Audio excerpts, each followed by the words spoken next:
So, as you can imagine, we heard a lot about CDI coaching earlier, and in the same way, PDI coaching fits in with the principles of the parent-directed interaction.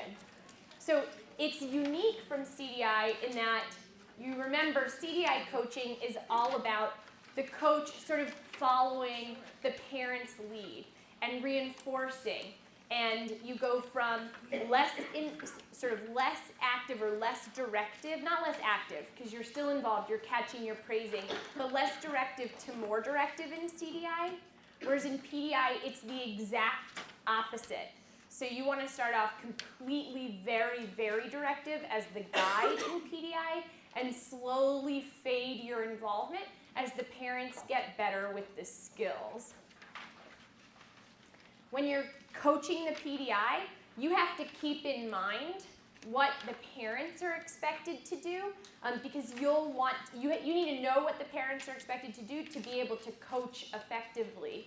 So among the sort of skills that parents have to demonstrate in PDI, they're supposed to be using direct commands rather than indirect commands. They're supposed to be labeled praising compliance every time the child listens. They have to learn the warning. They have to use the timeout chair. They have to give the direction to stay on the chair. All of these really key steps, ending with a follow-up command and a labeled praise, which, in case you needed another acronym, this is COPE. If you're feeling like it's been about 2 hours since the last acronym, of command, obey, praise, and then explain. So this is, please hand me the green block. The child listens. Thank you for listening. Now I can add it to my tower that I want to make even taller. So it gives that rationale so the child knows it's not just to be, not just to interrupt their play. There's a reason for it. So what parents are avoiding doing, right, is giving indirect commands, repeating themselves. So like the example I just gave, if the parent repeated the command as an incorrect warning, it's basically like a repetition. Questioning, there was a great example that happened during the role play where they said, how would I code in PDI, may I have the blue block? That's actually a question. And so even though it doesn't go on your PDI coding sheet as its own command, you do make a note of it because the parent is hearing that as a command, and you're there to teach the parent that that's in fact a question, and they want to avoid that anyway in PDI. The parents are working on really following the language of the COPE sequence. So just like, this is that parallel process, just like in PDI, it starts with the parent giving a command. In PDI, the coaching starts with the coach giving the parent a command. So we might say, okay, look over the toys, think of a very simple, direct command to give your child. And the parent might nod, and then we start the sequence. So the coach has prepared the parent. Because sometimes what happens is otherwise parents will say, please, can you? So you want the parent to sort of know what the command is. And early in PDI, you may even give them the example of the first command that they're going to give. Every compliance, every time the parent listens to something you've said, you want to praise it. So if you say, give very simple direct command, and the parent says, hand me the yellow nose, please. Great direct command. Also keep in mind, when you're talking, you're keeping them from talking. So you're helping them count out the seconds.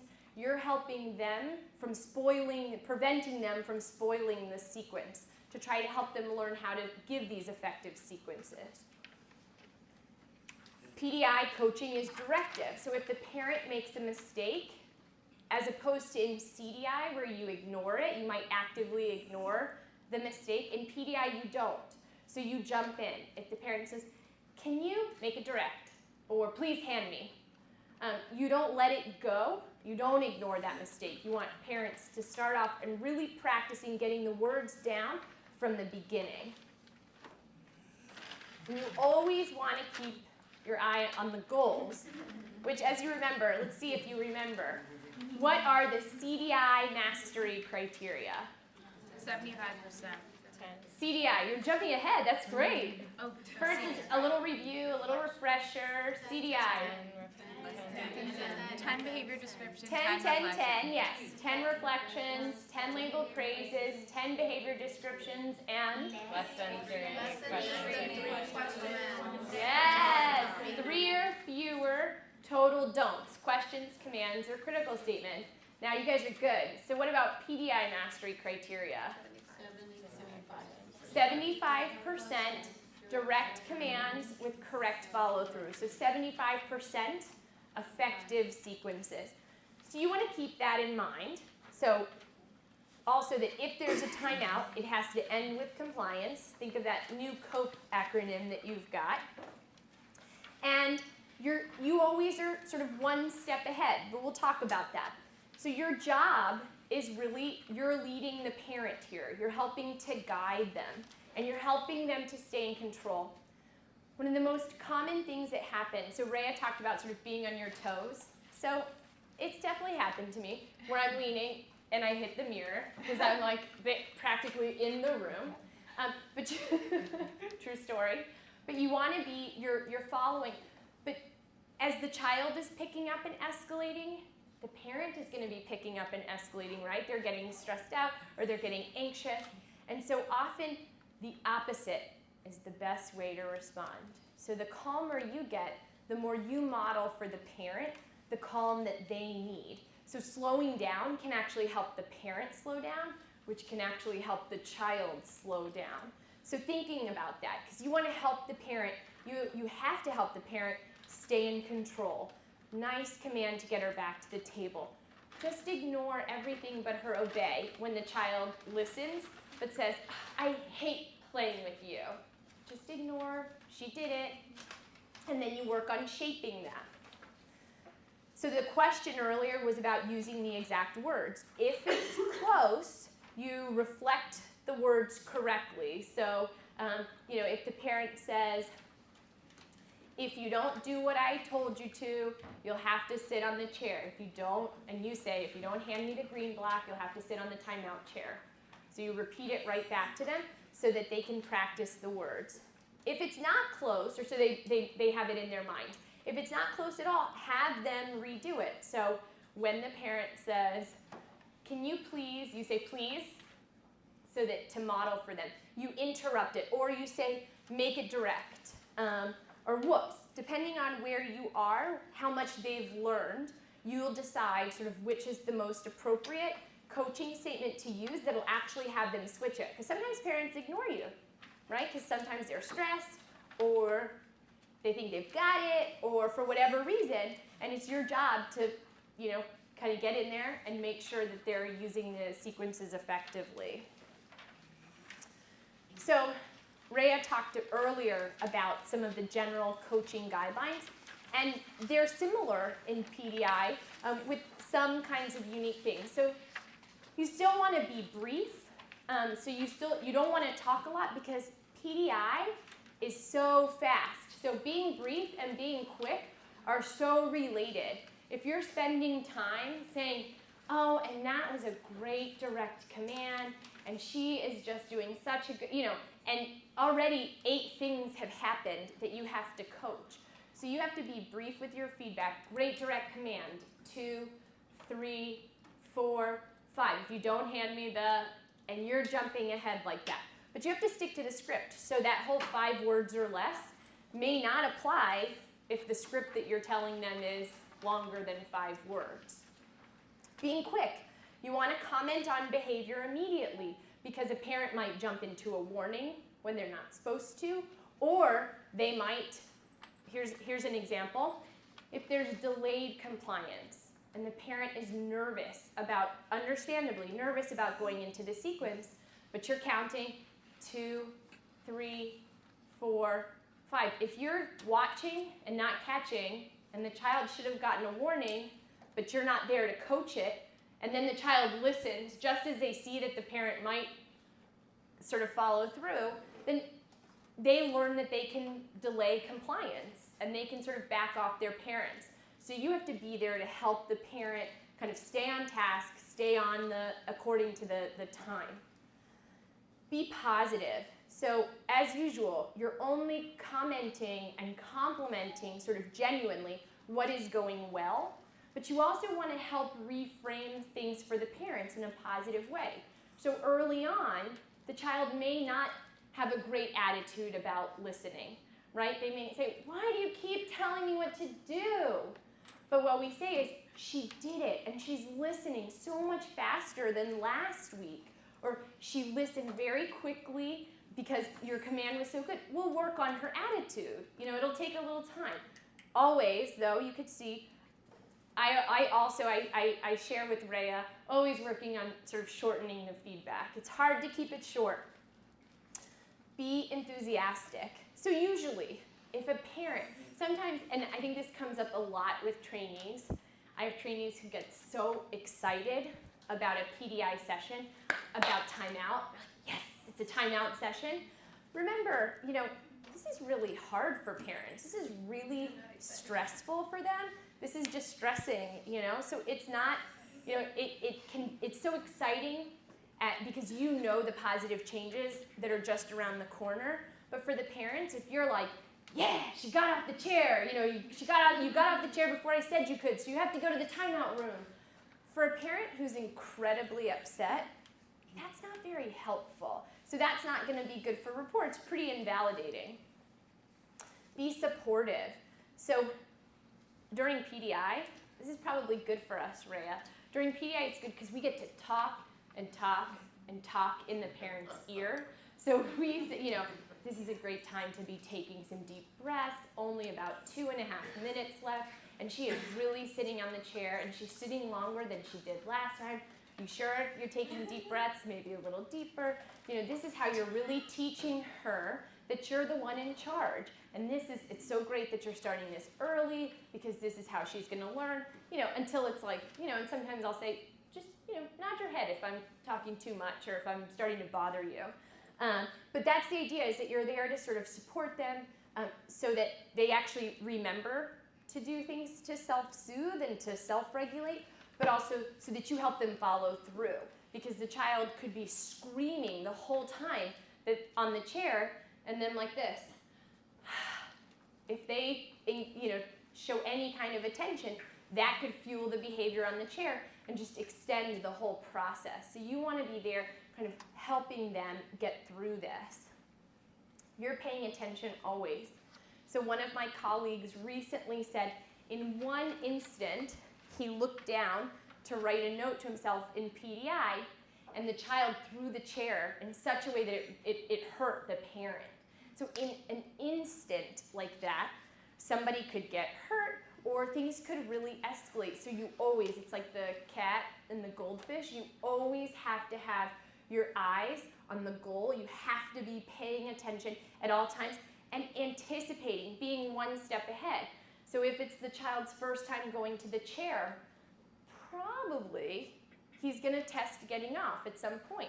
So you can already be telling the parent how to anticipate, remember that once in a lifetime warning. If you got off the chair before I said you could. If you get off the chair again, you'll have to go to the timeout room.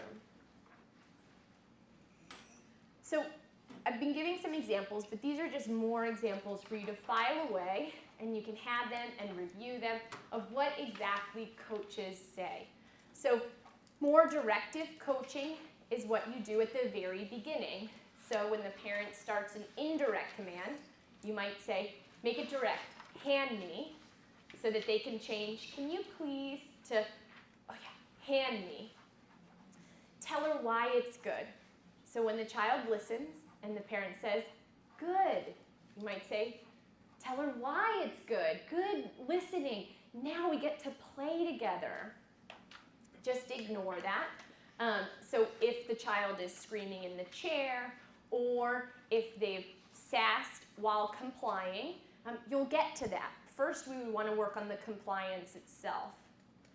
Reminding parents now, go back to CDI, but see how you're step by step telling the parent what to do. So you have to know this very, very well, perfectly, to be able to tell them how to follow the script and and follow these steps. Less directive coaching, as you saw. So as the parent gets better, the child listens and they say thank you, and you say 4. Thank you for listening, and handing you the blue block. Great labeled praises. That's how she really learns to listen to you. If she pops off, or he pops off, he's off the chair, and then the parent says, you got off the chair before I said you could, so you have to go to the timeout room. So you can see these less directive statements are once parents are already farther along and you've started to fade your involvement. But you're right there in case they don't remember, and you can still jump in with the verbatim. Do you know how much time is left? So parents can come to really depend on you because you're so involved in all of the scripts and in everything early on. Sometimes part of what you have to do, always part of what you have to do, is get them to start generalizing, get them to take more responsibility for the steps. So sometimes you have parents who don't wear a watch at all. And you say, what are you going to use to time the timeouts? Because at home, we're not going to be there to say, okay, in 30 seconds, then we'll wait for 5 seconds of quiet. So you might say, do you know how much time is left, to make sure that the parent is actually using their timer. So you're also promoting one of the goals, the goldfish, is you're helping them learn to take over the steps more and more on their own. So here, this came up in one of the role plays, a good example. If you say, hand me I think it was like the cereal box or something. Hand me the cereal box. And the child does it. Thank you for listening. And then the child says, can I have it back? And then they give it back. Sometimes the kids won't even ask, and they'll say, but I want it. And they'll take it from back to play. So coach might say, do you want him to get, do you want that back? Do you want the cereal back? Or do you want to get him to put the block back? Because the child undid it. And so already the coach is empowering the parent to make decisions about, did I want that to happen? No. Or I'm fine with it because she asked politely. Or, no, she always undoes what I've been telling her to do. So you're prompting me to practice reissuing the command or deciding how to handle it. Always, always, always. This is a key to all of your coaching, CDI coaching and PDI coaching, are your labeled praises. So good direct command, great labeled praise, excellent ignoring. What other things might you praise in PDI? I know they're up here, but as you're thinking of your practice, what are behaviors to praise in PDI? Tone of voice. Yes, great, calm tone of voice.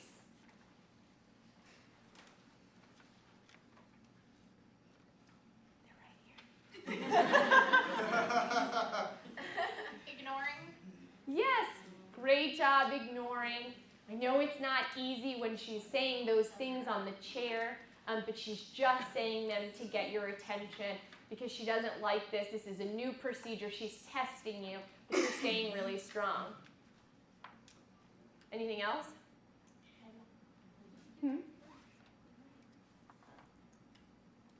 Okay, we'll practice so you'll get to see. The other thing is, so you've got your key labeled praises, but you also want to be describing different elements. These are some of your higher order coaching statements. So you want to be describing components of the theory, changes in the parent, changes in the child. And this is as you get more comfortable with coaching, you'll be able to focus on more of these kind of abstract concepts, like timeout works because time in with you is so good. You put the time in CDI, and now PDI, he really wants to get back to play with you. Or describing changes in the parent. You're doing such a better job making all of your commands direct this week. You seem even more confident in your approach. Describing changes in the child. And I think this is a big one. They're all really important, but especially for parents who may not, we're trained to see sort of these very subtle but important changes. So for me, if a child has gone to the room and then they're back on the chair, I'll say something like, okay, she's been sitting for 30 seconds. That's longer than she sat before. So she's already learning. So you're highlighting those positive changes and saying because of your consistency, she's sitting better. She's already learning to calm herself and wait for you to tell her. He's handling frustration better this time. So again, when we think about sequencing your coaching skills, it's the opposite of CDI in the sense that in CDI, you're less directive and you become more directive. In PDI, you tell the parent exactly what to do. You anticipate, even if they say, like, I want to try it on my own, you want to make sure they get it right, you give them the script, and you praise them whenever they listen, right? Because we want parents to praise their kids whenever they listen. And the same thing, compliance is it's the desirable behavior here. In mid-PDI, you're starting to sort of direct the parent if they hesitate or if they make a mistake, you can refeed, you can correct. This is where line feeding, this is the exception. This is where line feeding is exactly what you want to do. So line feeding is PDI coaching. You want to praise each step, whether you prompted it or didn't. So if you say, you can give another command, because the parent's been doing pretty well generating some commands, you can give a direct command when you're ready. And then they say, they wait, they're doing CDI, and then on their, a little bit later they say, put the green blocks in the box. Great direct command. So you praise them whether you told them to do it or if they spontaneously used a PDI skill. And then again, you're integrating more of the components of theory, of changes within the child, of changes for the parent. And finally, for PDI, late PDI coaching sessions, you're praising sequences. So you're praising when they say, hand me the block. You may observe, count in your head, or you count. The child complies, the parent gives a labeled praise, and you say, beautiful sequence, start to finish. So you're praising chunks of their skills. So are we going right into integrity, or are we doing a role? We're doing a role play. Yes, that's what I thought. We may even need a role play slide. I don't know, but that's okay. We'll just go to role play.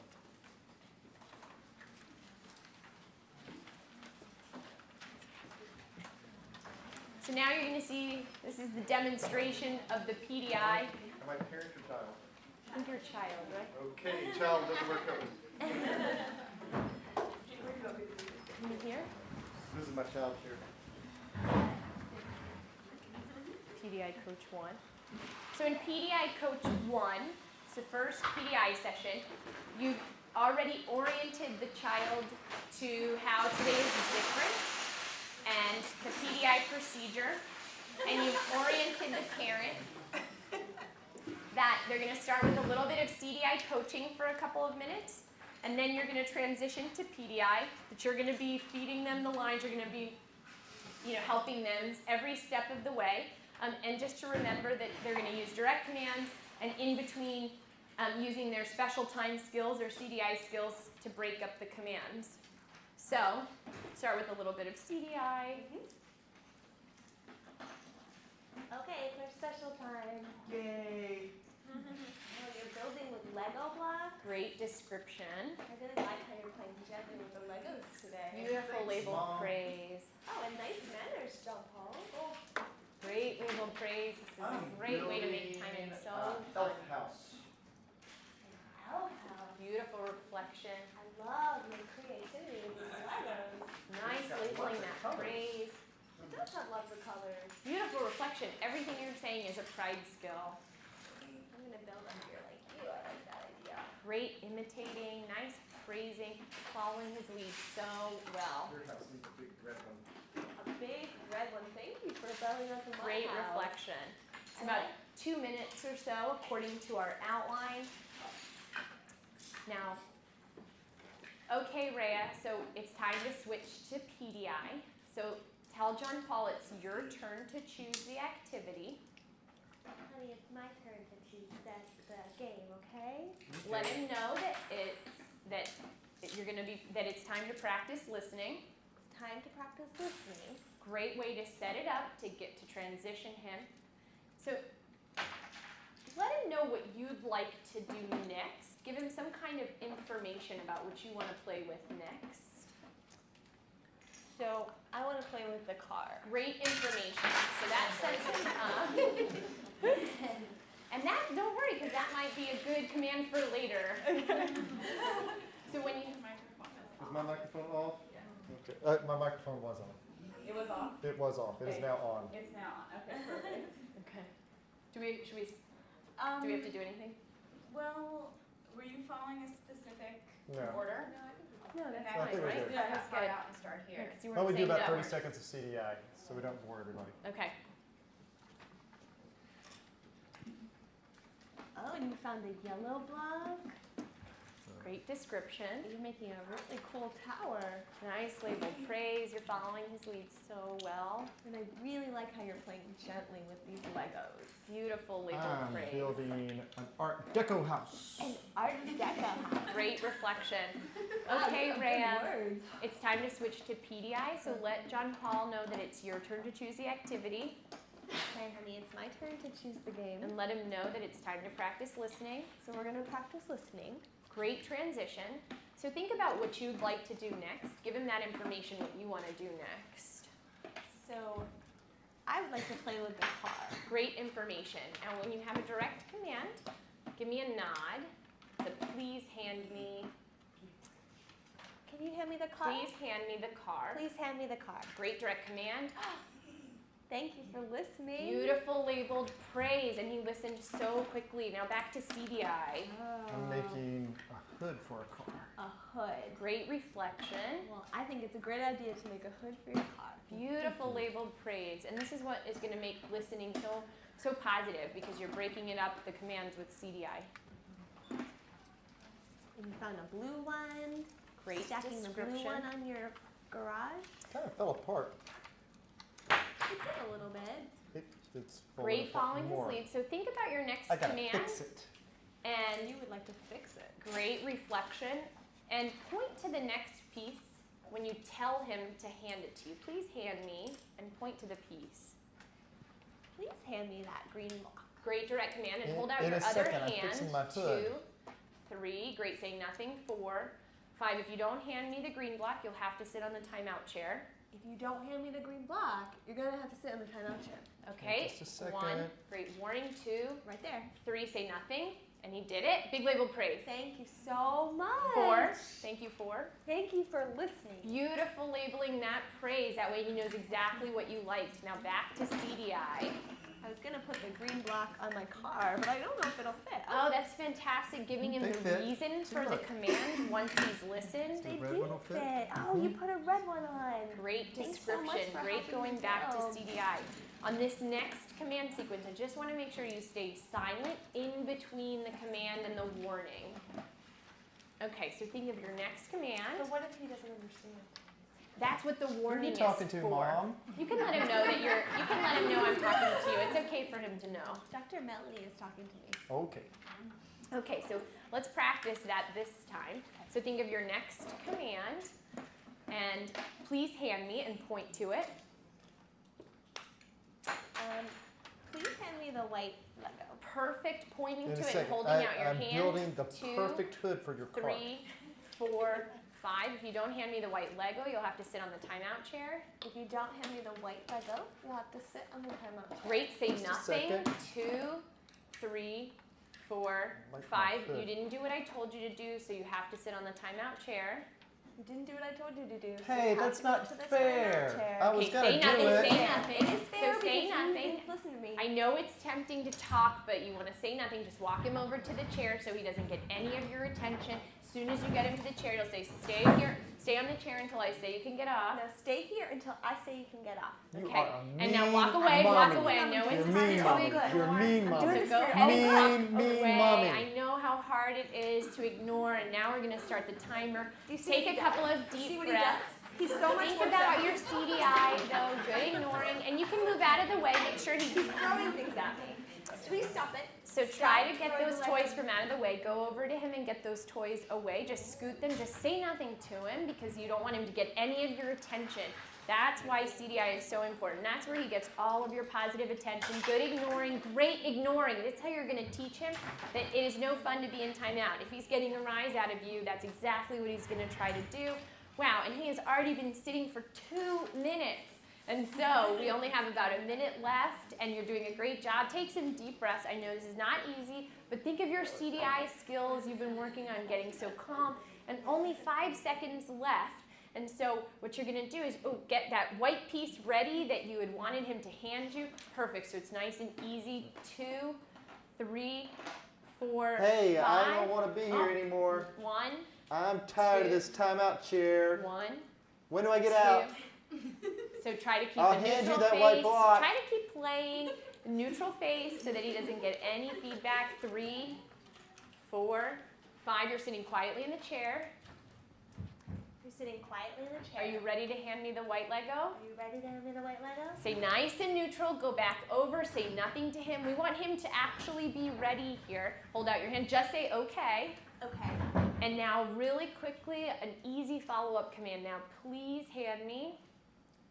Please hand me the red Lego. Perfect. Oh, and huge label Thank praise. you for listening and doing what I asked the first Beautiful time. label praise. Phenomenal. Back to CDI. Oh, and you're stacking a yellow one on. Great description. And it's so great that you look so calm and you are moving past that Another white frustration. piece. Great You're putting description. a white piece on. I like it when you play nicely with me. Great label praise. He Sometimes you appreciates that don't. feedback. Sometimes you don't, and then you have to go to the timeout chair. Remember, we've still got those CDI don'ts that we're working on. Yes, yes. Great focusing on the positive. Look, Oh, it's a hood. That's right. Great You're making the car. reflecting. See, it's wonderful when you focus on the positive because then he does more of that to please you. I think it needs to be a little higher here. You want to make it higher. Okay, have him tell him to add another piece or give him a direct command and be real specific. Please. I like your car. Put a blue piece on your car. Perfect Okay. direct command. And he listened right away. Big label praise. Great job listening to Mom. Great label praise. See, that last follow through really taught him to listen immediately. My hood fits. Oh, and you're putting the hood on. It That is fits. a really cool car. It did fit. Should we stop for a sec? Yeah? Okay. I mean, we can keep going. I get this weird thing where I feel like I'm not doing a role play, even though we're clearly like adults. This is not your typical PCIT setup, so I could go on forever, but let's pause. See any reactions, questions? Ooh, yeah. Do you want to go first? I was just going to say that's a lot, like the CDI by itself seems actually kind of a lot simpler than that. That's very complex and very fast paced and Yeah, no, wonderful role players. But you're right in that it's very fast paced. And it's one of the things that makes it very important to get it down very well. On the other hand, sometimes people take a look at that coaching and think, wow, I will never be able to do it like that. And it really, it only takes a little bit of practice before you're rolling, much like Melanie is. Well, maybe a lot of bit of practice. But it's not, the learning process is such that as you are coaching, there's a very rapid learning process. And I see trainees go from being very timid to being very comfortable in a fairly short amount of time. I like that you guys also added the parent getting upset. Yeah.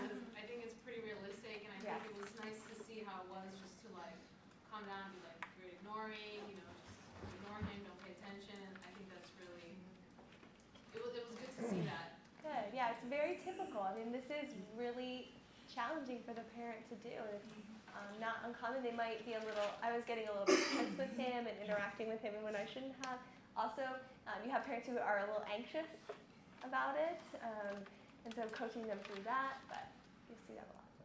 And Melanie was talking about how sometimes she has trainees who are going, yeah, let's do the timeout and get a little too gung-ho. There's a lot of therapists who are a little bit more like me and are like, oh my goodness, we have got PDI coming up. I hope this child does okay today. It's like, I'm just, I really hate to see the little guys fall to pieces. but at the same time, I know that it's going to help them fall to pieces less throughout the course of the day.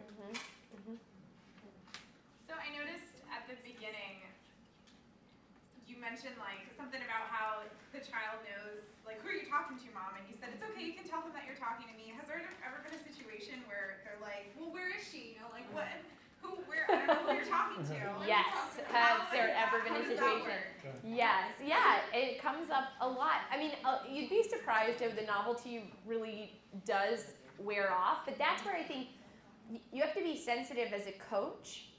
The kids are loving CDI, and if you're talking too long, or early on in the program, and if you're talking too much that the parent fully has to stop, it's like an ignore because they're trying to listen to you.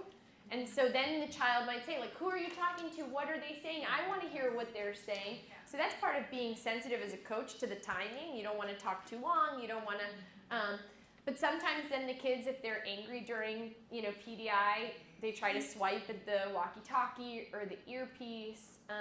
So it is really key. But there should be transparency. Like sometimes parents will say, a child will say, like, what are they saying? Oh, nobody's talking to me. And so we want to say, it's okay for them to know. We told them that we're going to be talking to you. So Yeah, that's the piece too that I don't know that we made explicit yesterday. The first CDI coach session or this morning, we tell kids what's going to happen, that we're going to be, they're here to play, because we're starting out with CDI. They're here to play. We have this funny thing for their parent to wear so that we might be telling their parent things to make the play more fun. And we tell them where we're going to be. And even, it depends on the child and the therapist, but I will often bring them back at the end of session, because there's no secrets about what we're doing. I will typically bring the child in the observation room, and I will tell them I'm not going to talk to you through the earpiece till the end of the session. At the end of the session, I'll talk to you just like I was talking to your parents. And you might want to wait till towards the end of treatment for a really disruptive kid. for a really disruptive Give them expensive earbuds. I How oppositional. I don't have really expensive earbuds.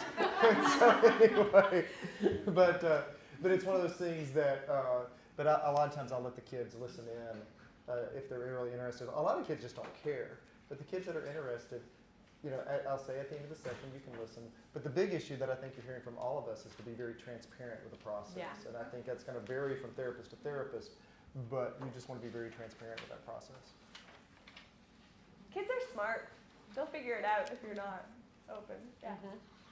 This segment of the therapy is about 30 minutes long for each session, like this part that you all just role the played. coaching part, well, it's the aim is probably about 30 minutes for the session, but it varies. So I tell the families, I'm going to be here with you until she complies and you have followed up with the command and the praise. So they're like, are you ready to be here until Saturday? And so I say, yes, I am. But you'll see, we probably won't need to be. But recognize the PDI, you are there until the child complies with the last command, which means that when you have a child in the first couple of PDI sessions, you might want to have a 15-minute buffer before your next client. I always tell my parents, I would typically, particularly when I did this in private practice, I typically did my early PDIs as the last session of the evening.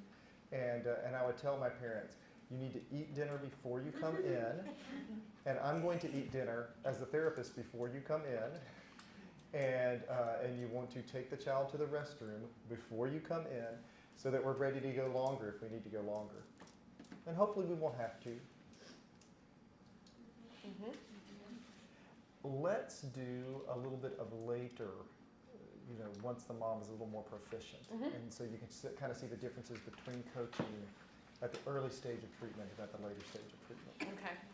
The only thing is probably, it'll almost be like, I think, because we want to have them see the steps. Right, we want to see all the steps. So typically a little bit later, you might be more compliant. Right. But Let's so say you'll that be John really difficult, kiddo. So still having Hard a to little. imagine. John Paul didn't have his nap today. Yeah. That's Oh yeah. Usually, as you get later in PDI, kids are much more compliant. You're not really getting that many timeouts. But then sometimes they've just had an off day. Yeah, if everybody's had the flu, everybody's getting over being sick. Okay. And there you go. So we'll just do about 5 minutes of this. Okay, Rhea, so we just finished coding. You did a beautiful job with the direct commands. We're just going to work on making sure that every praise is labeled when John Paul listens. Oh, you're making a blue and white structure. Beautiful description. Great going back to CDI I'm first. glad my car's still here. You like that car. You're putting another blue one on top. Nice description. Like Beautiful body How language. quietly you're playing with the Legos today. Great labeled praise. I'm putting this blue one right there. And the blue one right there. Great reflection. And this is a great way to help him stay positive since he's a little crankier, like you said.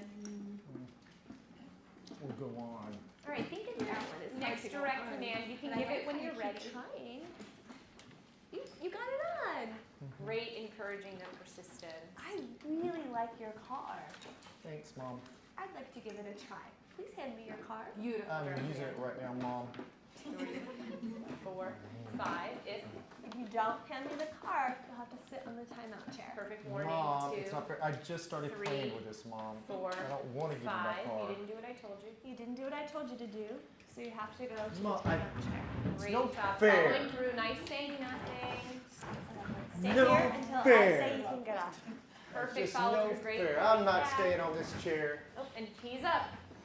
You got off the chair before I said you could, so you have to go to the timeout room. Beautiful follow through. Nice saying nothing. Stupid timeout room. I don't Trading want to be in warnings. this Do you have your timeout watch room. on? Are you I using your hate this timer? timeout room. Yes. Good. So you will also see on your watch about 15 seconds left plus 5 seconds of quiet. I'll let you count those 5. I'll defer to you.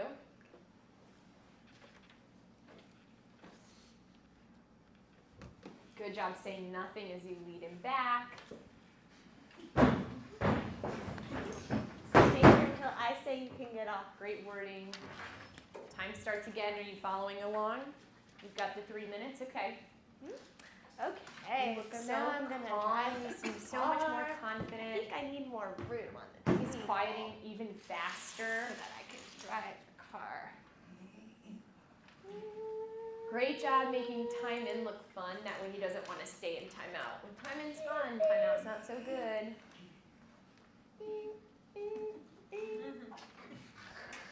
Can you believe 3 minutes have already passed? No, like I 30 can't. seconds. I'll defer to your 5.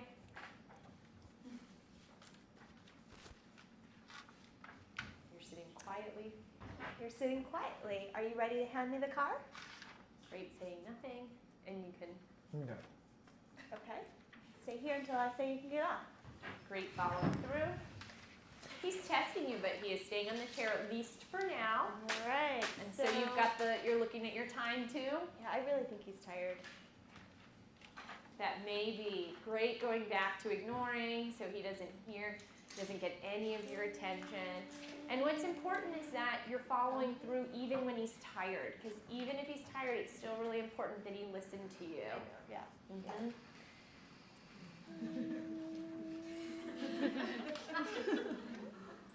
He does look tired, but you're doing great ignoring. Is he asleep? He may be falling asleep, but that's part of why our timeout chairs aren't that comfortable. They're fine, but if it's too comfortable, sometimes kids can sleep. So remember how we were talking about your chair at home? Why it shouldn't be sort of the most comfortable? Right. Yeah, because he has a tendency to get sleepy, and yeah, and then timeout wouldn't be so bad if he could just snooze through it. That sounds pretty good to me. Okay, 3 minutes. And I'll defer to your 5. You're sitting quietly on the chair. You're sitting quietly on the chair. Are you ready to hand me the car? Just okay. Okay. And you follow up. Now hand me the blue Lego. Perfect direct command. Thank you so much for listening. Great I label love it when you do what I praise. asked. So great that he listened And you after found that. a black piece right away. Great job going right back into CDI. And now you're stacking a green one on the red one. Great description. I like how you went right back to building. Beautiful labeled praise, and he really bounced back. Hair. Oh, it is hair. Great reflection. I couldn't even tell that. You're so smart to know it's hair. And see. Now, one of the things that's really significant is that sometimes I didn't go into a major histrionic fit, though I was tempted to. But it's not unusual for a child to be looking really bad in the chair and just throw in a fit and then turn it completely around at a little under 10 seconds. And it's one of those things that makes you realize, oh, they can turn it around. They do have this ability to behave in the fashion that you're looking for. And that's a really nice thing to point out to the parent. So the child might be falling out on the chair, crying, screaming. Maybe parent feels kind of bad about that. It's hard to hear your child in that much distress. But I have never had a child, ever. I mean, and I've had some intense timeouts, but I've never had a child leave my office upset after PDI. Because we always do some CDI after. And kids, it's amazing how quickly they are back in the play. They are loving the attention. It is amazing to watch. In fact, you see very, as Rhea said, very tangibly the effect of the authoritative parenting style. I cannot tell you, the PDI Pilates mom, her child, I mean, we almost, no joke, we almost got evicted from a space that we were in because of disruptive behavior. And this guy who was so sharp and so adorable, at the end of the PDI session, it was pretty rough timeout, he said, "This was the best session we've ever had." And gave her a big hug. The kids feel very triumphant about it too, because it ends with so much success. And they feel really secure with their parent in control in such a positive, nurturing way. It's really true. Time for one more question? All right. Well, it is getting to be the end of the day. Okay. And I get to end a 2-day segment on talking about the importance of treatment integrity. So, probably not the most exciting thing to talk about at the end of a day, but I do think that it's a very important thing to talk about when you're talking about evidence-based treatment. And since it is the end of the day, and since I am who I am, we are, of course, going to have a story here in a second. So let's talk a little bit about why treatment integrity and evidence-based practice are so important. Okay? We know that ethical practitioners want to use treatments at work. We know that consumers want to benefit from treatments at work. And sadly, we know that third-party payers do not want to pay for a treatment that doesn't work. Heck, half the time they don't want to pay for a treatment that does work. But we know, by the way, that was funnier than I got. So y'all are, thank you. Okay. So with that, I want to tell you a little bit of a story about treatment integrity. And to illustrate how important treatment integrity is, I'm going to tell you about my midlife crises. Okay? Now, most of my midlife crises I'm going to blame on my friend Steve. My friend Steve, Stephen James, he's an author, and everybody should have a thriller writer for a friend. Because I get these calls in the middle of the night from my friend Steve. JP, if I was going to kill somebody by making them want to commit suicide, what part of the brain would I need to impact? I go, okay, well, that's an interesting phone call at 11:30, Steve. And my friend Steve is a very intense guy, and so he talks me into these midlife crises with him. So our first one that we did together was real simple. He goes, dude, this is going to be a great summer. Let's do all the whitewaters this summer that are in our area. So we did all 5 whitewater rivers that were in about a 3-hour radius of our place. Cool midlife crisis. Okay, that was a pretty good midlife crisis. Next one next year is he comes up to me and he says, dude. And he really doesn't say dude that much. It just fits the story better. He says, dude, it's like 1 in 300,000 men can do a 1-arm pull-up. And it's going to be us by the end of the year. Okay? 3 months, 2 shoulder injuries later, one of his, one of mine, That midlife crisis ended in disaster. Okay? And so then he comes to me this next year and he goes, I've got what we're doing this year. Ultra marathons. There's this race in Asheville, and you just run for 12 hours and see how far you can get. Let's do it. Now, have you done one of those before? It's like some of y'all heard those? Okay. Now, how many of y'all are runners? How many runners I have out here? Okay. Now, you know, all my friends who are runners, they talk about how when they're running, they think. Well, when I run, I think I'm bored. I'm bored. So I don't run. So I looked at Steve and I said, I'm not in on this one. And so I had to come up with one of my own. And so we're talking there, we're on the treadmill, and I look up and I see my next midlife crisis. P90X. Okay. I am going to get into the best shape of my life through P90X. That's what the commercials say, right? Going to get in the best shape of my life. So I'm going to do P90X, and I'm going to get cut. I've never been cut. Okay, and this is going to be awesome. I'm going to be cut. I'll be muscular, best shape of my life. So I order, you know, I call up, the Tony Horton, say, send me those DVDs. And so in comes my P90 box. And I am pumped. I'm ready to get started. So the first thing that I pull out of the box is the diet guide. They didn't say anything. Those commercials don't say anything about diet. Okay? And I start reading in the diet guide. And I read the foods in the diet guide, and I'm going, I don't want to eat those foods. And it says, okay, and I quote, it's like, if you do not follow the diet of P90X, you will get in the best shape of your life, but nobody will know it. And I say to myself, I'm happily married. She doesn't complain about how I look. It doesn't matter how I look. I just got to get in the best shape of my life. No diet. We're not going to do that. So I start the DVDs. The first one, pull-ups and push-ups. Okay, chest and back. And I can do pull-ups. I can do push-ups. I go in. I get sore, but it's okay. I'm doing it. The second, plyometrics, jumping for an hour. Okay? I've never sweated that much in my life. You know, I've competed in several different sports, and I've never sweated like that 1 hour plyometrics, but I did it. It was awesome. Okay? I go to the next workout, arms and shoulders. Yes, I'm getting cut. This is going to be awesome. Go to the next one, yoga. And it's not just yoga. It's an hour and a half of yoga.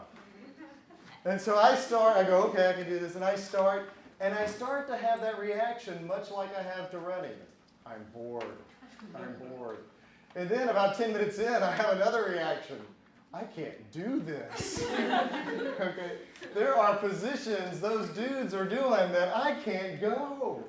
I'm not a flexible man. And and this is true confessions, I tried the yoga 3 times. 20 minutes, 27 minutes, 32 minutes. And then I said, you know, I'm still going to get in pretty good shape without this yoga. So essentially, I did P72X or something like that. No diet, no yoga. Everything else, you know, I did all 11 of the other workouts. I just skipped the yoga, skipped the diet. So we come to the end of my 90 days. And you take these little before and after pictures, right? Take these kind of before and after pictures. And after 90 days of doing all these pull-ups and plyometrics and stuff, am I in better shape? Yes, I'm in better shape. Honest to goodness, it's like I can do more pull-ups now than I could ever do in my entire life, okay? I'm in better shape. Does Tony Horton want to put my picture up on his website? No, he does not, because I am not cut. Okay, I did not do the diet. I do not look like I'm in the best shape of my life, okay? I look like I'm a guy in my midlife crisis doing pull-ups and push-ups.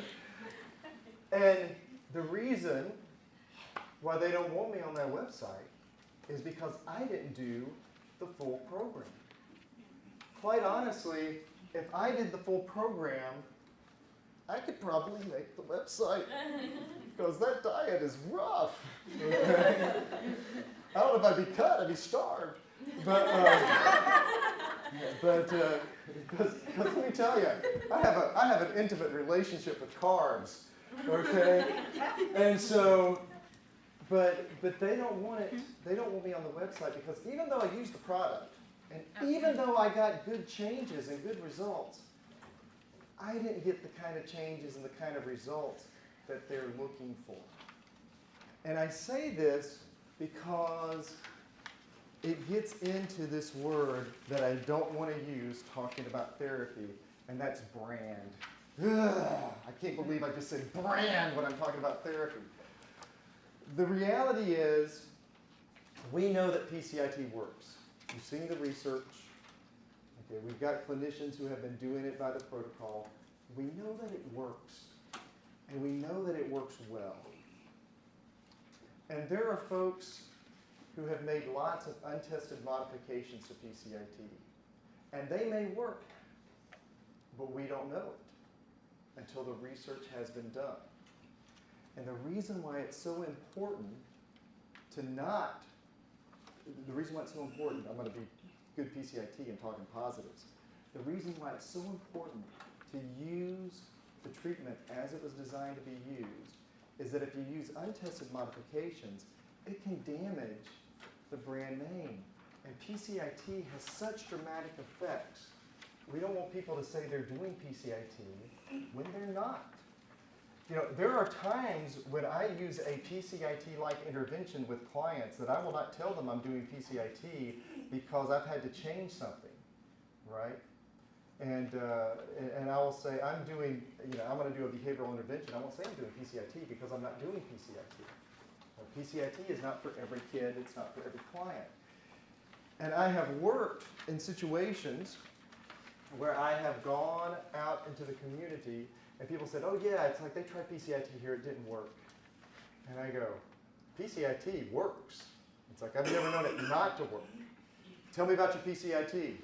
Well, it lasted about 4 sessions. Okay. Okay.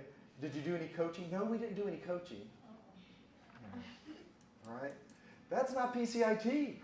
And I'll tell folks, that's not PCIT. It's like you have to have the coding, you have to have the coaching. And when you damage that brand, it can influence funding sources. It can create unwarranted negative perceptions in the public.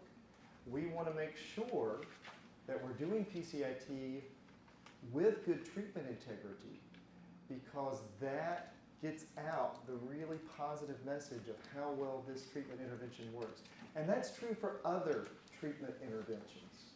You know, a lot of the other things that are on the website that this is going to be on are good evidence-based interventions and that need to be done by the protocol so that people will know that it works. You know, if you give a stimulant to a child for ADHD, you don't want to go and get a stimulant and then somebody is giving you a barbiturate, or you don't want to go and try to get Concerta and get caffeine, right? It's like when you go to a provider for PCIT, you want to get PCIT, and so it's very important to do that. So, how do you become a therapist who has good treatment integrity? You're a fourth of the way there. You are a fourth of the way there. PCIT training is long, it is intensive, it is typically 40 hours to begin with, followed by continuing case consultation. As y'all pointed out in the back with the PDI, it gets complicated. It gets complicated. And we want our PCIT therapists to know what to do in those situations.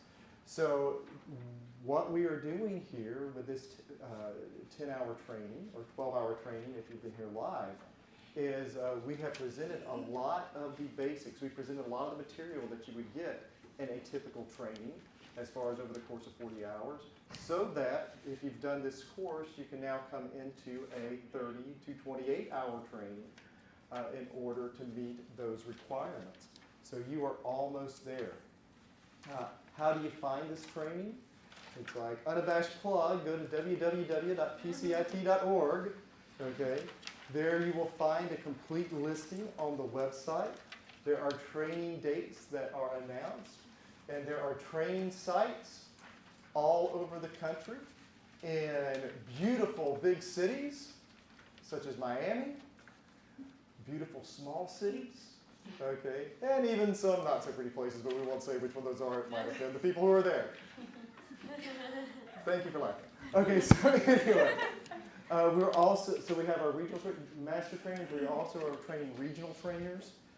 We also are training within program trainers. One of the things at PCIT International that we are a very strong believer in is that we want every kid who needs PCIT to have the opportunity to get PCIT. And so as a result, we are training in sort of a snowball model. So we first have certified master trainers who are then certifying regional trainers who are then trying to get people into within agency trainers training. And hopefully, within the next decade or so, we are going to have PCIT certified therapists all over the map so that coming to long 40-hour trainings will be a bit obsolete. You'll be getting your training in the agency that you're working, or my personal dream is that you'll be getting your training at the university or college that you're attending graduate school in and have that opportunity to do it there. So we're doing these trainings. So this, and I'm going to be repetitive, this is a quarter of the way through. You are a quarter of the way trained to be a PCIT therapist. And we invite you to come in to our trainings and complete the process. We would really think that you would enjoy it and that it would benefit you greatly. All right. So, why should you get trained further? Because a lot of people will go out, say, okay, I've been to 12-hour training, let me get the protocol, let me go out and do it. Okay? And people do that.